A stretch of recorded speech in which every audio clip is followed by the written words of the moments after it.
Hi guys, and welcome to another episode of JDM Masters. On today's car review, we have a non-JDM car. As you can see, it is, for those of you who know, a Caterham 7. Now this is a British car, but there's something that's got a little special story, so we're going to talk about it. Come join us.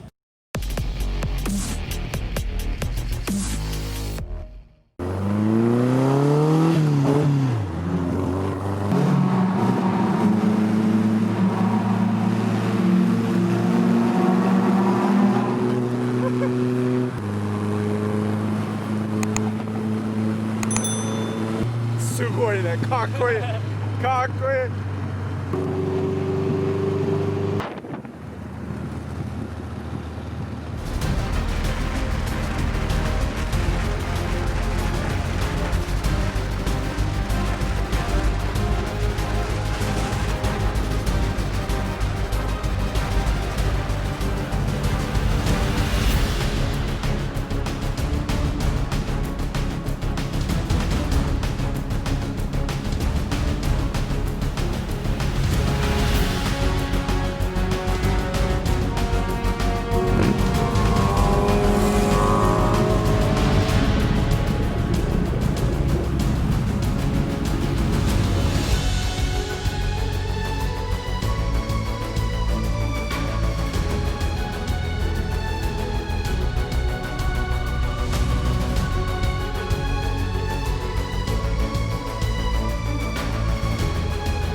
So we're here in Japan, and this is the same location as you can see in our previous video with the Corolla 11A 111 owned by Beatty. We're in the same nice scenic backdrop of Miyagase Dam. It's a beautiful day. And as we were driving along, we met a young man who's a Japanese young man who was driving this bright yellow Caterham really fast behind us, and he stopped. We had a conversation, and we're here to find out his story of why bright yellow Caterham driving behind us, and we stopped and had a talk just like any car enthusiast, and we found out that his story with this car is pretty unique. So I'm going to introduce you guys to him. Okay.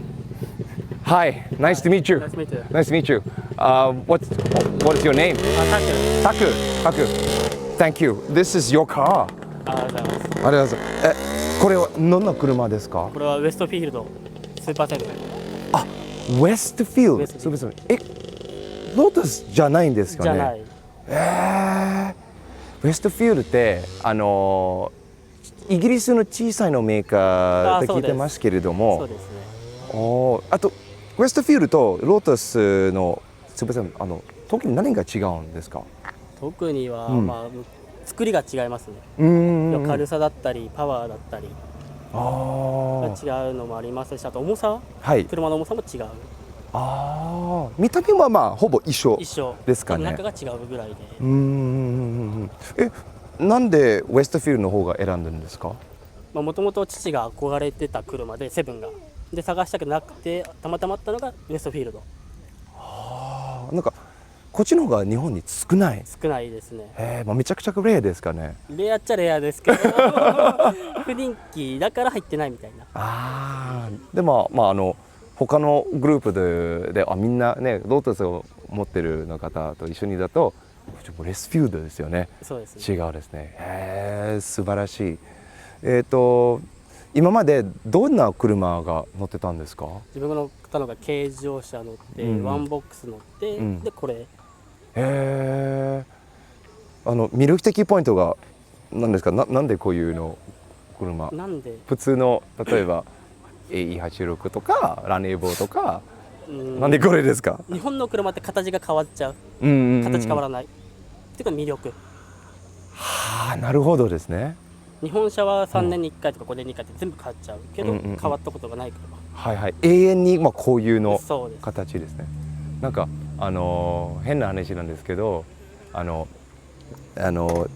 シーズンで木がいつも葉っぱが緑みたいな感じ、シーズンがないというの車ないけど、暑い夏は暑い、冬は寒い、雨降ったら屋根ない。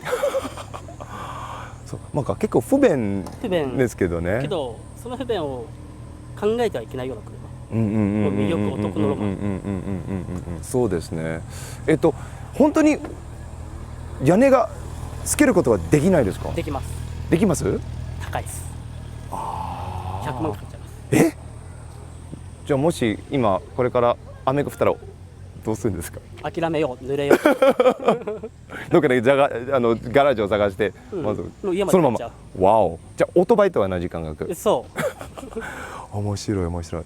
どういうステージ、どういうルートが結構走る好きですか？自分は峠、峠、海、山、どこでも。どこでも。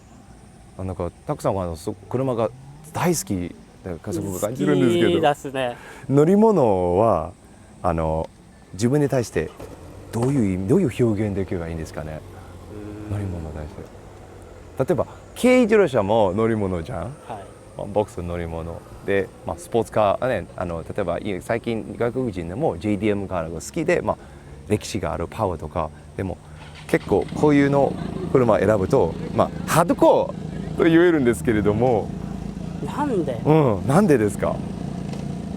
F1 カーみたいに、要は、はい、フォーミュラーカー、フォーミュラーカー大好き、で探している時にこの車に出会った。素晴らしい。日本車じゃなくて独特な会社、特にその中でもスーパーカーじゃなくてローなスパルタンのフォーミュラカーな形で乗るのがやっぱり逆ですね。外国人だと日本にわざわざ来て JDM カーを乗りたいという。でも日本人に対してそういうのハードコアのヨーロッパ車、日本の風景に走るのがなんかなんか表現できます？できない。ただもう魅力でしかない。っていうのがこういうドライビングフィーリングでこういう感じたいっていうか、この車しか選べないっていうことね。同じオープンカーでもこの車でしか味わえない。それが魅力。なるほど。エコもいらない。いらない。走りを追求した車。ピュアですね。そうですね。素晴らしい。ありがとうございます。すいません。But let's talk a little bit about the Westfield variation of the Lotus Caterham. Now, as what Taku-san has said, there are not many people who actually bothered to or really wanted to import the Westfield because they felt it was like a poor copy of the Lotus version, but it has its own peculiar characteristics. The body rigidity is said to be a lot stiffer and much more safer to drive. So what is this Caterham?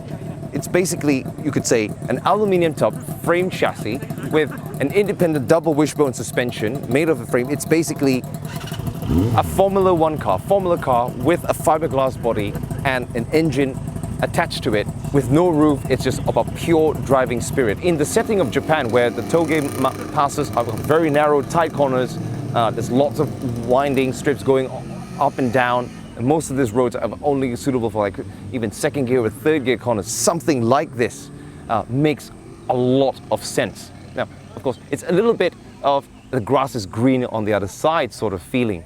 As a Japanese, Taku-san has expressed that, driving something as pure as this cannot be any better to have this sort of feeling that you really have the joys of an open motoring experience, but with none of the frills of a car with much more comfort. For example, like the NA Roadster or a MRS or even a Honda S2000. Japonic, doesn't this remind you of somebody's yellow open car? Maybe this is way more fun. Let us know in the comments. But before we go, I'd just like to show you the engine of this Westfield. So let's have a look. There's no bonnet release catch. It's just these 4 latches down here. And you basically remove this fiberglass engine cover like that. A bit different from the Lotus Caterham, which uses a Rover K-Series engine. What you see here is a Ford Escort engine called the CVH, and I'll tell you what that means. The CVH stands for Compound Valve Angle hemispherical combustion chamber. Now, what's all this about? Hemispherical is the shape of the combustion chamber. Now, in the 70s or the 80s, having that sort of hemispherical combustion chamber was good for extracting power out of an engine. So this was an engine was used in the Ford Escort and also tuned by Cosworth. Now, let's have a look closer at the dimensions of this engine. The valve head cover is very, very wide. It's a single overhead cam. Spark plugs on this side, so you can see there's only one camshaft running. But what's more important is the wide valve angle is quite similar to the Toyota 4AG engine. Wide angle to allow a lot of power to come in. Of course, this is an old style engine. What you see here are twin Weber carburetors. So it's a very, very mechanical feel. The Webers are also spec'd in racing engines of European cars, and that's just a completely different feel from fuel injected engines. So you have the transmission sitting right here, and look at how close you're actually sitting in relation to the entire length of the car. You're basically just right in front of the rear wheels. And so driving this thing, it really feels like you're playing Mario Kart, for example, or you're Michael Schumacher, but in a much more compact, and the driving experience has to be just really, really pure. It's so interesting. Okay, I'm gonna just put this back. It's kind of like putting a lid on a sandwich box. Close it, like that. Some of the technical specifications that are a little bit different from the Lotus Caterham, according to the information that we could find. It seems that the weight is roughly about 600 to 700 kilos, which is a little bit heavier than the Lotus versions due to better body rigidity. The THV engine in this tune could give something between 110 to 120 horsepower, but considering that good power to weight ratio could even be better than the S660 Spoon demo car that we tried a few episodes back. This is just the sort of machine that is about pure, unadulterated driving. But in conclusion, it's pretty interesting to see how there's a lot of reverse culture here, and a Japanese car enthusiast and a car lover appreciating a very, very unique and Spartan machine like this, but also enjoys the very same things that we and perhaps you guys, our viewers, would love to come and try driving JDM cars on the same Japanese Tokyo roads with the nice scenery and just enjoying that drive. It's all about that drive. So let us know in the comments what you think. Would you like us, even at JDM Masters, to review maybe some unique European cars and their interesting Japanese owners? And until the next time, peace out.